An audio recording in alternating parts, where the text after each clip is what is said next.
2월 11일 토요일 아침입니다. 한 주간의 마무리를 잘 하시고 또 복된 주일 기대하시고 소망하시기를 바랍니다. 오늘 말씀은 욥기 32장 11절에서 22절입니다. 보라, 나는 당신들의 말을 기다렸노라. 당신들의 슬기와 당신들의 말에 귀 기울이고 있었노라. 내가 자세히 들은즉 당신들 가운데 욥을 꺾어 그의 말에 대답하는 자가 없도다. 당신들이 말하기를 우리가 진상을 파악했으나 그를 추궁할 자는 하나님이시여 사람이 아니라 하지 말지니라. 그가 내게 자기 이론을 제기하지 아니하였으니 나도 당신들의 이론으로 그에게 대답하지 아니하리라. 그들이 놀라서 다시 대답하지 못하니 할 말이 없음이었더라. 당신들이 말없이 가만히 서서 다시 대답하지 아니한즉 내가 어찌 더 기다리랴. 나는 내 본분대로 대답하고 나도 내 의견을 보이리라. 내 속에는 말이 가득하니 내 영이 나를 압박함이니라. 보라, 내 배는 봉한 포도주통 같고 터지게 된 새 가죽 부대 같구나. 내가 말을 하여야 시원할 것이라 내 입을 열어 대답하리라. 나는 결코 사람의 낯을 보지 아니하며 사람에게 영광을 돌리지 아니하리니 이는 아첨할 줄을 알지 못함이라. 만일 그리하면 나를 지으신 이가 속히 나를 데려가시리로다. 욥과 세 친구의 논쟁을 계속 듣고만 있던 엘리후는 그동안 참고 있던 말들을 쏟아내면서 먼저 욥의 세 친구를 책망합니다. 본격적으로 욥을 향해 말하기 전에 먼저 그들의 잘못을 짚고 넘어가려고 한 것입니다. 그리고 자신이 왜 말을 할 수밖에 없는지를 말하고 있습니다. 엘리후는 이제까지 욥의 친구들의 지혜와 말에 귀를 기울이고 있었다라고 고백합니다.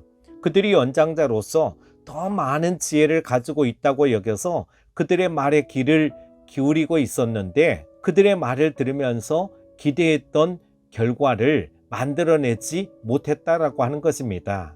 즉 12절에 보면은 욥을 꺾어서 욥이 더 이상 반론을 제기하지 못하게 만들었어야 되는데 그렇게 하지 못했다라고 하는 것입니다. 그리고 엘리후는 계속해서 욥의 친구들을 몰아붙이고 있습니다. 그들이 진상을 파악했다고 하면서도 하나님만이 욥을 추궁할 수 있다고 말하면서 손을 놓았다라고 하는 것입니다.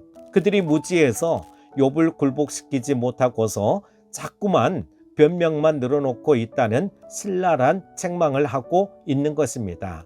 그리고 이제 엘리후는 마치 자기가 사명을 받은 것처럼 욥을 꼼짝하지 못하도록 만들겠다라고 자신이 마치 사명을 받은 것처럼 착각하며 행동하고 있습니다.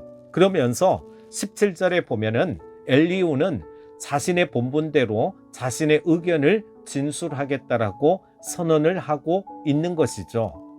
자신의 속에 말이 가득해서 이제는 터져 나오기 직전이고 자신의 영이 압박하고 있어서 말을 해야만 시원하겠다고 말합니다.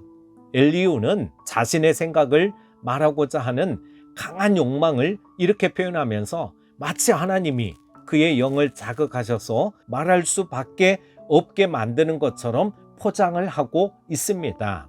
즉 자기가 말하고 싶어서 하는 것이 아니라 하나님이 말하게 하시기 때문에 가만히 있을 수 없다라고 포장을 하고 있는 것입니다. 여러분, 엘리후는 자신의 신앙 강구와 지식을 확신한 나머지 스스로에게 속고 있는 것입니다.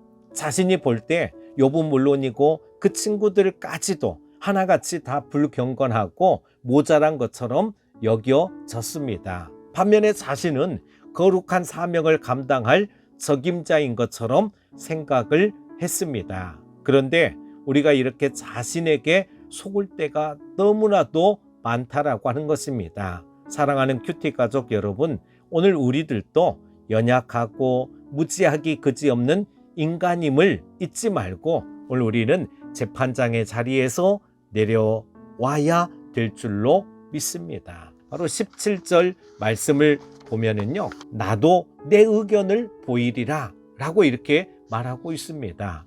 오늘 우리는 내 의견을 보이는 것이 아니라 하나님의 마음을 전하고 하나님의 뜻을 전하고 하나님의 말씀을 보여줄 수 있는 하나님의 사람들이 다 되어야 될 줄로 믿습니다. 오늘도 내 의견을 보이는 것이 아니라 하나님의 뜻을 전하는 복음의 통로자가 십자가의 전달자가 되시는 우리 큐티 가족들 다 되실 수 있기를 바랍니다. 거룩하고 정결한 하루 되실 수 있기를 바라고 복된 주일 주 안에서 참된 예배자가 되시기를 축복합니다.